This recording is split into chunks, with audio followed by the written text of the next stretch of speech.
Hey there, welcome back to White River Homestead. I'm Shy, and I'm so glad you're here today. Today, I'm going to talk to you guys about how to start seeds at home. Now, I want to preface this by saying you absolutely do not have to start seeds at home. I will still go to a nursery and buy some starts that are grown by a local person. Um, I think that's the easiest way to start out. By no means do I expect anyone to start seeds, but if you want to jump in and try to start seeds at home, here's how to do it. I do my seed starting on a budget. I don't do anything fancy, anything extravagant. I also don't put too much thought into it. If my seeds don't take off, then oh well. So, the first thing you're going to need if you're starting seeds at home is obviously some seeds. This is what I store mine in. I do have a video all about that storage container. I'll link that in the description below. But you need your seeds. The other thing you need is something to start them in. I reuse these from year to year. These are some that I bought flowers in from the store recently. I keep those. You can use red Solo cups. Whatever you use, just make sure it has drainage in the bottom. Simple as that. So I'm going to be using a bunch of these today. You also need labels of some sort. I use these labels right here. I get a whole 500 count of them on Amazon. You can find those in our Amazon store. I'll link that in the description below as well. They're really cheap. There's a ton of them in there. But you don't have to buy labels. You can use popsicle sticks, or I tend to use plastic knives or plastic spoons. Figure out something you have at home that's not going to get hurt if it's in the water, because obviously the soil will be wet. But you can use anything as you want as labels. I know some people will take painter's tape and put painter's tape on the outside of these. If this whole thing is going to be just one piece of painter's tape, write on it, easy. You could even tape paper to it if you wanted to. Whatever's the most economical for you. So then you have your pots, your seeds, your labels. You need soil. I normally use a soil called Backtoe, but you can use any potting soil. I did start these this year with a seed starting mix from Jiffy. I don't know how I feel about it yet.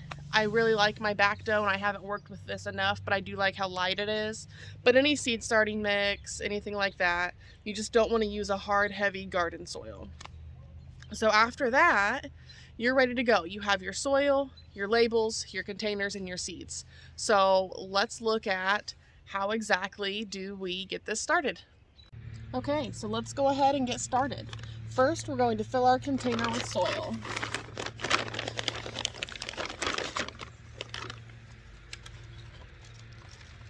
I do this outside.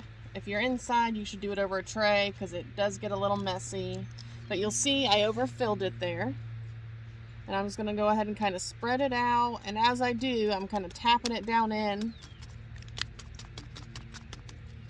You can see as I tap it, it settles. So I'm going to put a little more. You want it to be pretty full.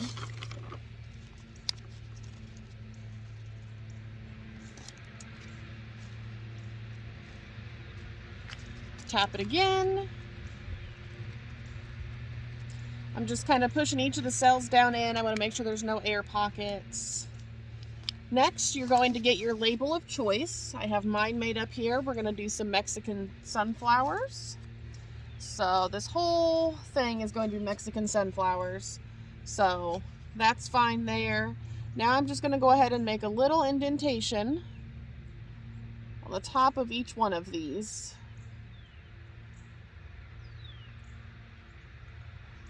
You can use, I normally use the end of a Sharpie, or your finger works just fine. And this soil has been sitting outside for the last few days, where we got 3 inches of rain over the last week. So the soil itself is moist. If it was dry, I would have went ahead and moistened it. That'll just help the seeds have better germination. So I'm going to put 2 seeds into each little hole that I made there. And I do 2 In case one doesn't germinate, this gives us a little more chance of germination. And if I end up with 2 plants, no big deal. You can check out my up potting video that tells you how to handle that. Okay, so I have those in there. I'm just going to cover those up here. You don't want them that deep.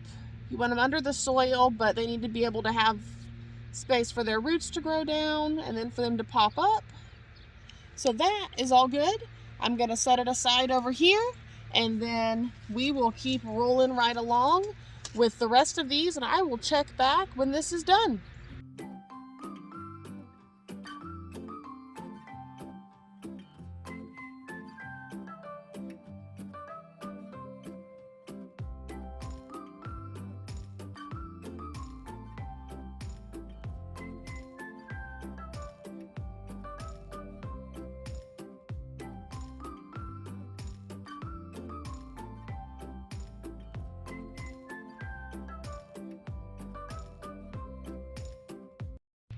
Okay, so we got all of those seeds planted.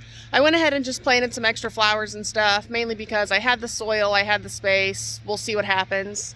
One thing I want to say is some of this stuff I start from seed just because I want to see if it works. Can you start it from seed? I don't know. If it doesn't start well from seed, then I'll know for next year. But it doesn't hurt to try.